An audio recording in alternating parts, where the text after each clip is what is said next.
Hello, it's your third favorite space cadet Nasty Jack.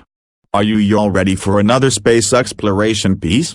Space is pretty cool but not really cause it's also pretty spooky. I mean, think about it, it just goes on and on and on and on and on and on and on.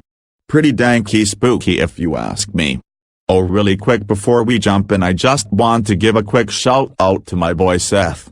The last 2 chapters I have written he has said they were alright, so you know what, bud, you are alright, you poo-poo pee-pee head. Just kidding, I love you and will forever until I am 87 feet under the ground. Amen. God bless. Let's play ball. Okay, let's get on with Juulie chapter DOS.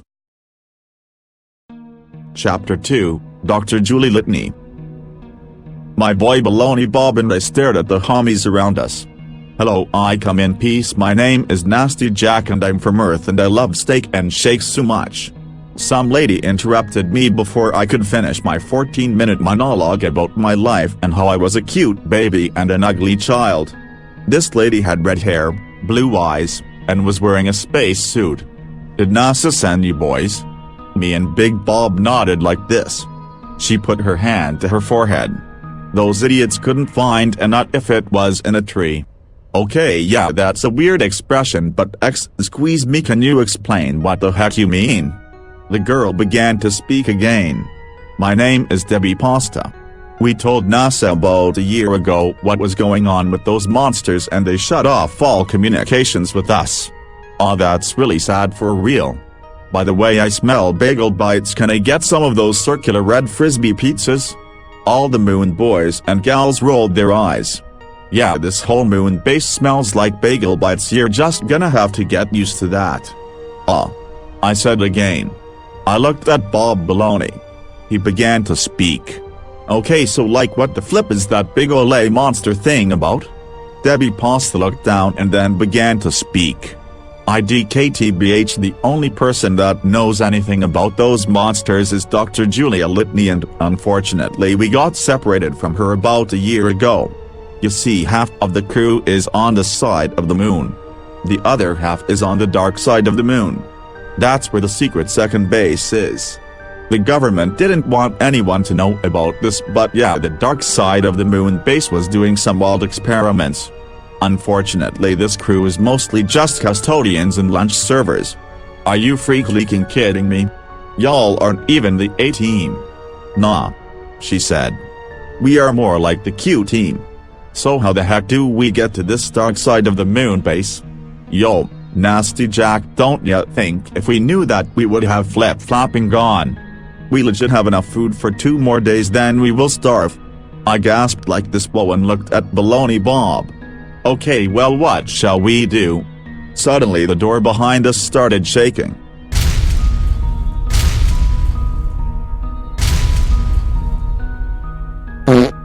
Oh no. Debbie Pasta said. The monsters. They have found us because of you two bozos. Okay, hold up, my partner may suck but I ain't no bozo, I said to Debbie. Baloney Bob looked at me and said, yo Nasty Jack, I went to Harvard and you barely got your high school diploma. Yeah, shut up. We got to find a way to get out of here. I scanned the room with my 9 feet tall dummy thick eyes and looked in the corner. Aha! We can go through the vents. Debbie looked at me a bit embarrassed. Okay, to be honest, we've been in here for like a whole year and I've never even noticed that.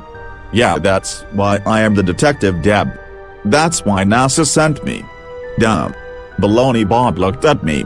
Okay, NASA only sent you because you won a sweepstakes. Yeah, shut up. Dang Bobby, you always cranking my style. I ran over to the vent and used my pocket screwdriver to unscrew the nuts. Okay my guys, let's go. Debbie went first and then this dude named Elijah Wood. There was about 15 crew members in total. After about the 4th one got in the vents, the door we originally came in exploded and the lights flickered off. I could hear the monster making some truly yucky noises and then I heard some crew members screaming and bones cracking. Okay, yeah, move out of the way. I shoved a 14-year-old boy on the ground and began crawling through the vent. Baloney Bob followed me. As we were crawling through the vents I heard the screams of some other crew members. It kind of made me sad, but I honestly didn't even know any of their names, so I had no real true connection to them. We went to the left. Then we went to the right. Then we went to the left. Then we went to the right. We were approaching another small vent door after we were crawling for like maybe 34 minutes max. Debbie kicked open the vent door and we all climbed out. Once we all got out, Debbie looked at the crew and started crying like this, wah wah wah. I turned around and looked at the crew. There was only 6 of us total. Whoops, I kind of freaked out and ditched the rest of those boys. Debbie said it was a quote. She laughed and looked around the room. It was pretty dark other than a couple emergency lights on. So this is spooky, am I right? Baloney Bob opened up a fuse box next to the door and did some sick electrical hacking and bada boom, we had lights on. When my cute little fluffy eyes adjusted to the newly lit room, I gasped like the swamp. The room had so much yum food. My mouth started watering cause I hadn't had food in 14 minutes. I grabbed some Doritos and said, "This is what I am talking about, dudes." Debbie snatched the triangle nacho chips from my hands. She grabbed my collar, then pushed me against the wall and raised me up 6.1 inches. First off, we got a rash in this food, you dingus. Second of all, my people haven't had this much access to food in months, so they will eat first. She threw me on the ground. "Ugh, what a major buzzkill," I said to Bolby Bob as he helped me back to my feet. So y'all know this is just another dead end, right? The crew looked at me. Like we are gonna just keep getting chased by the monster if we don't think of a plan. Baloney Bob looked at me and began whispering. "Yo, Nasty Jack, most of these people are custodians. They aren't cool fighters and tough boys like you and me. So yeah, they probably don't want to fight. We're gonna have to do this alone." Fine, Bobby the Wobbly, I guess you're right. So how the nutting heck should we get out of this food pantry? Baloney Bob used his 67-inch finger to point behind me. I turned around. There was a glass door to the outside and there was a sign next to it that said, "For emergency use only." I peeked through the door and there it was, the coolest thing I have seen on this side of the Mississippi. It was a moon golf cart. Hot dang. Let's do this. I smashed the cute little red button next to the door and sirens began going off and the door opened. "Nasty Jack. You are a fool," Baloney Bob said to me. "Okay everyone, we're gonna have to squeeze tight on this golf cart." Hello.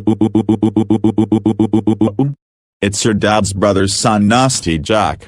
You boys already know what time it is. I mean, we've been doing this whole audio boom thing since 1994, so you know it's time for that good great excellent yeah good great good ad. Today's sponsor is a new business called Toothbrush for You. Have you ever been on a trip with the Lil Olay homies and one of your goofball friends goes like this, "Wah wah wah wah, I am a big nerd and forgot my toothbrush, wah wah, and now my teeth are gonna rot." Well boy, oh howdy, oh boy, do I got a product for you. Toothbrush for You is kind of like Grubhub or Uber Eats, except they will drop off a toothbrush for you virtually anywhere. I mean, for real. I was at a toothbrush store the other day and I was like, "Yo, watch this," and use the app, and yippee, dude named Tony showed up and was like, "Bruh, what the heck, here is your toothbrush." Very cool. So yeah, just download the app Toothbrush for You and get brushing today. And now it's time for our Nagging Nasties section. Today is from Oh wow. I can't believe this. It's actually Sally from the first book, The Scary House. She says, "You're a sellout." Okay cool Sally, frick you. Just kidding. I love you, still miss you, tell Georgie boy said YOLO. Okay, love you.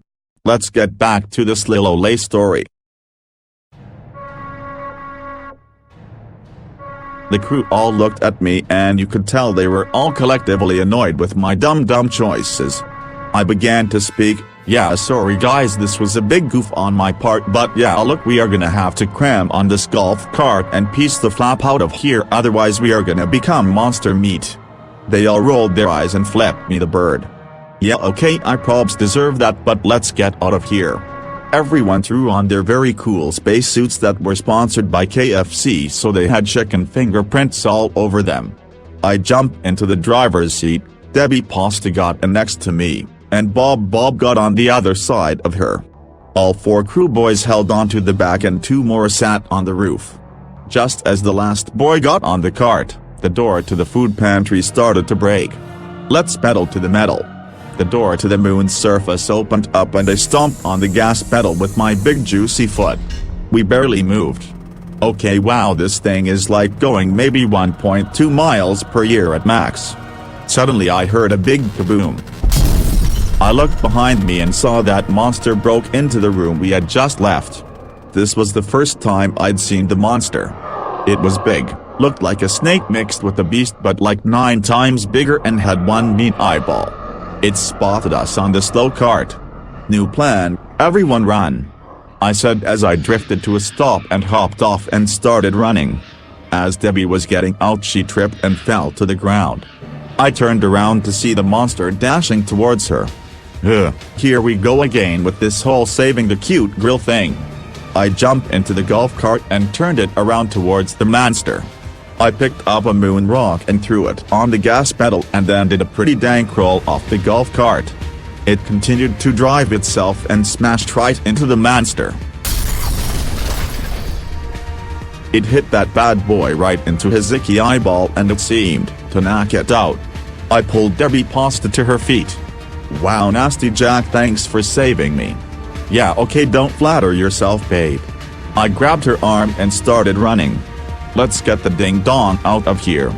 We met up with the crew and began running towards another small base located about 100 yards away from the place we just left.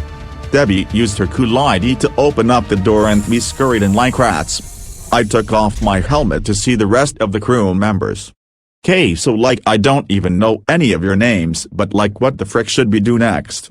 I looked at Debbie. She looked at Baloney Bob. He looked at me and I looked back at Debbie. She began to speak.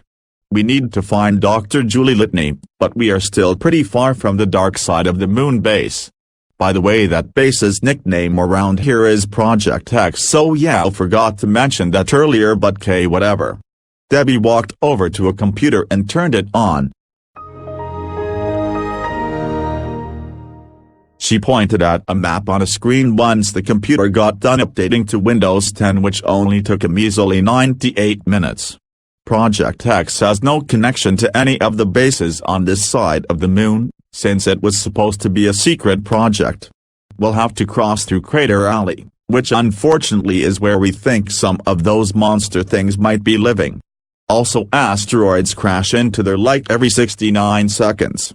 Ugh, why is Juulie Litney literally on the other side of this dust rock? I said out loud. How are we even gonna get there? What if we use these? I turned to Baloney Bob and he was pointed to some really Luke Skywalker-looking land speeders. Don't you dare touch those. We all looked behind us. Out of the shadows walked a dude who was maybe like 23 or 44. He had a gun drawn. I hate to crash the party, but you aren't going anywhere.